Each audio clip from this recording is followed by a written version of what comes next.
साथियों नमस्कार, मैं रामबाबू पटेल तेलसिर। आज के वीडियो में मैं आपको थाट बहुत ही अच्छे तरीके से समझाने वाला हूं। आज के बाद आपको थाट के लिए कभी कोई वीडियो देखने की जरूरत नहीं पड़ेगी। आप सब जानते हैं कि एक सप्तक में 12 स्वर होते हैं, 7 स्वर शुद्ध होते हैं, सा रे गा मा पा धा नी। ये 7 स्वर शुद्ध हैं और 8वां स्वर हम तार सप्तक का मिला देते हैं तो टोटल 8 स्वर हो जाते हैं, सा रे गा मा पा धा नी सा।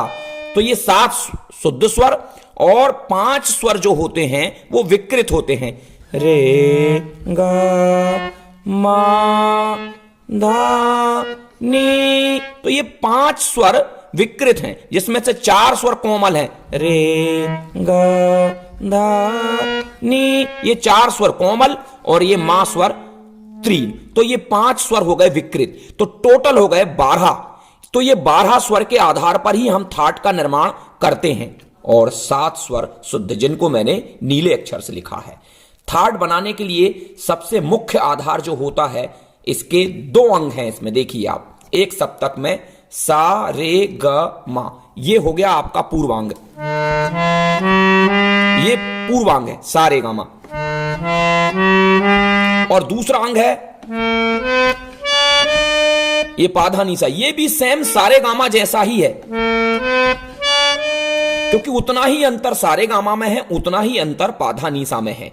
बाकी सुनने में भी अगर आप इसको सारे गामा सुन रहे होंगे तो आपको ये सारे गामा सुनाई दे रहा होगा। ये देखिए सारे गामा, सारे गामा, ये थोड़ा नीचा सारे गामा है, ये ऊंचा सारे गामा, सारे गामा। बाकी ये पाधानीसा है, सारे गामा पाधानीसा।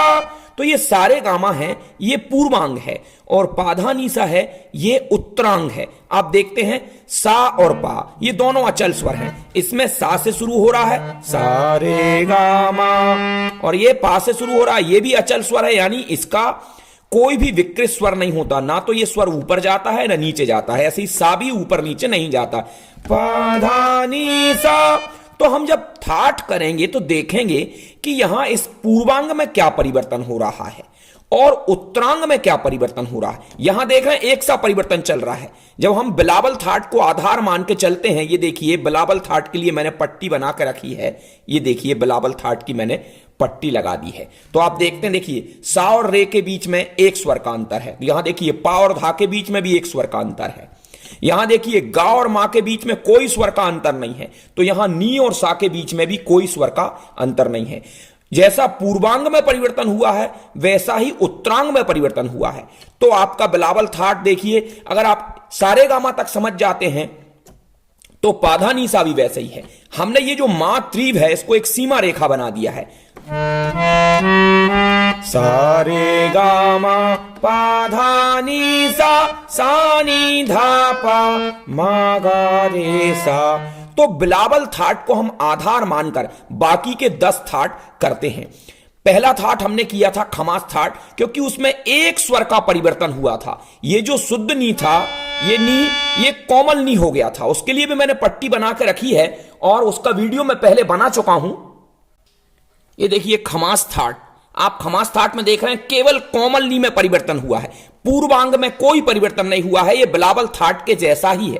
जैसा क्या है, ये बिलावल थाट का हिस्सा ही है। सारे गामा, यहां कोई पूर्वांग में कोई परिवर्तन नहीं है। लेकिन उत्तरांग में देखिए आप पाधा, पहले ये नी लगा रहे नी सा, लेकिन अब ये वाला नी लगाएंगे हम, पाधा नी सा। केवल यहां परिवर्तन हो गया तो यह बन गया खमास थाट, सानी धा पा मा गा रे सा। और एक स्वर में परिवर्तन किया, मां शुद्ध की जगह अगर हम मां त्रिव कर देंगे तो यह बन जाएगा कल्याण थाट। तो बार बार हमको यही ध्यान देना है कि पूर्वांग में क्या परिवर्तन हो रहा है, उत्तरांग में क्या परिवर्तन हो रहा है। पूर्वांग का हिस्सा यहां तक है, ये मा त्रिव तक। तो अब हम देखते हैं पूर्वांग में परिवर्तन हो रहा है, सारे गा मा, पहले हम ये वाला मा ले रहे थे, सारे गा मा, अब हम कह रहे हैं सा रे उत्तरांग में परिवर्तन हुआ, उत्तरांग में कोई परिवर्तन नहीं हो रहा है, तो यह बन जाता है हमारा कल्याण थाट, जिसमें मातृव होता है। सा रे गा मा पा धा नी सा नी धा पा मा गा रे सा। तो अभी तक आप समझ गए हैं कि जो थाट जो होता है वो 7 स्वरों का एक समूह होता है। हमारे स्वर वैसे 12 होते हैं, यहां तक ये तार सप्तक के सा को मिला के टोटल 13 स्वर हो जाते हैं। ये देखिए, रे रे, गा गा, मामा, धा धा, नी नी, ये 5 स्वर 2 प्रकार के हैं। जैसे रे से नीचे कोमल रे, गा से नीचे कोमल गा, धा से नीचे कोमल धा, और नी से नीचे कोमल नी। तो ये शुद्ध स्वर से नीचे आते हैं इनके कोमल स्वर। और ये मां देखिए, मां शुद्ध है पहले से ही, इससे ऊपर की ओर जाता है ये त्रिव मां। तो इतना जो अंग है सा रे गामा तक ये कहलाता है पूर्वांग, और पाधा नीसा तक कहलाता है उत्तरांग। तो ये सा हमारा अचल स्वर है क्योंकि ये अपनी जगह पर स्थिर रहता है, पा भी हमारा अचल स्वर है। तो हम यही देखते हैं कि पूर्वांग में परिवर्तन हो रहा है कि उत्तरांग में परिवर्तन हो रहा है, या दोनों में क्या परिवर्तन हो रहा है। जैसे आपने बिलावल थाट में देखा था 7 स्वर शुद्ध थे और एक सा ही परिवर्तन दोनों अंगों में हो रहा था। फिर खमास थाट में पूर्वांग में कोई परिवर्तन नहीं था, उत्तरांग में कोमल नी लग रहा था, नी स्वर कोमल था। फिर कल्याण थाट में उत्तरांग में कोई परिवर्तन नहीं हो रहा था, पूर्वांग में इसमें मां त्रिव लग रहा था। तो किसी भी थाट को बनाते समय हम बिलावल थाट को आधार मानेंगे। आप ऊपर बिलावल थाट की पट्टी देख रहे हैं, नीचे आपको भैरव थाट दिखाई दे रहा है। भैरव थाट में 2 स्वरों में परिवर्तन हम कर देते हैं, रे और धा। तो बिलावल थाट, सबसे पहले हम बिलावल थाट का पूर्वांग देखेंगे कि पूर्वांग में भैरव में क्या परिवर्तन हो जाएगा। तो पहले बिलावल थाट सा रे गा मा, इसमें क्या परिवर्तन हुआ वो देखेंगे। फिर हम देखेंगे उत्तरांग पा धा नी सा, इसमें क्या परिवर्तन हुआ। तो हम देखते हैं कि इसमें जो हम पहले रे स्वर शुद्ध लगा रहे थे, इसको हम कोमल कर देंगे तो ये भैरव थाट बन जाएगा। सा रे गा मा, ये परिवर्तन हुआ। यहां भी देखो सेम परिवर्तन हो रहा। ये मान लो हमारा सा होता, सा रे गा मा, यानी ये हमारा पा है, लेकिन वैसे ही का वैसे ही परिवर्तन है। चूंकि ये देखो, लेकिन ये पा है, पा धा नी सा, सा रे गा मा पा धा नी सा। सेम परिवर्तन दोनों में, उत्तरांग में भी वैसा ही परिवर्तन हुआ और पूर्वांग में भी वैसा ही परिवर्तन हुआ। सा रे गा मा पा धा नी सा, सा नी धा पा मा गा रे सा। 2 स्वरों में परिवर्तन किया, रे और धा कोमल कर दिए, तो ये बन गया भैरव थाट। तो आप ऐसे समझ समझ के हर थाट को आपको करना है। आपको थाट करते समय स्वर की आवाज में क्या परिवर्तन हो रहा उस पर भी विशेष ध्यान देना है, क्योंकि हारमोनियम सीखने का मेन सिद्धांत आवाज की पहचान है। आपको साउंड पहचानना है कि साउंड में क्या परिवर्तन आ गया है। जब हम बिलावल थाट करते थे तब आप देखिए सारे गामा पाधा नीसा का साउंड कैसा था, और अब हम एक अगला थाट करने वाले हैं जिसको मारवा थाट कह रहे हैं। उसमें रे कोमल हो रहा है और मा त्रिव हो रहा है। पूर्वांग में ही परिवर्तन हो रहा है, उत्तरांग में कोई परिवर्तन नहीं हो रहा है। जैसा बिलावल थाट था वैसे ही का वैसे ही है।